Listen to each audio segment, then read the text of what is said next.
সিরাজগঞ্জ জেলার যে ভিউ দিঘলি পার্ক ভিডিও ছাড়লেই ফর ইউ। আমি তো পিছে পিছে ভিডিও করতে করতে স্যারাকে বললাম তুই সর ভিডিও করতে দে। তারপরে আমি তো আবার রাস্তা দিয়ে হাঁটা ধরলাম, হাঁটতে হাঁটতে সামনে এক হোন্ডাওয়ালা বাঁধলো, হোন্ডার পর দেখি আবার ভ্যানওয়ালা। এতটাই ভিড়, সামনে দুই সাইডের দোকানপাট, অনেক সুন্দর একটু জায়গা, অনেক ভালো লাগলো বেড়ে।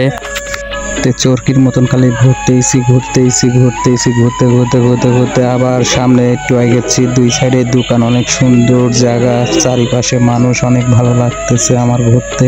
আমি তো চুরি করে ভিডিও করতেছি, সামনে থেকে আমার বন্ধু পড়ে গেছে ট্যাটু।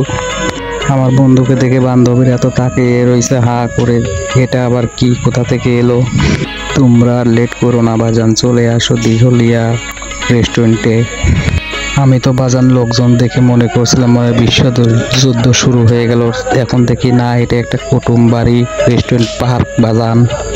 তোমরা আসো, আসে বেড়া যাও, দেখে যাও, অনেক সুন্দর একটা জায়গা। আবার সামনে গাড়ি বাঁধলো, ঠিক আছে বাজান, আবার ভ্যান, ঠিক আছে। তারপর সামনে একটা গেট পাইলাম, অনেক ঝাউ গাছ দিয়ে সাজানো, অনেক সুন্দর লাগলো। মন চাচ্ছিল যে একটু ভিতরে ঢুকি, তারপরও ভিডিও করতেইছি। আবার গাড়ির সামনে অনেক লোক, আমার তো দেখে ভয় লাগতেছিল, আমি কিভাবে কি করব না করব। পাবনা থেকে আইছি 180 জন বেড়াইতে।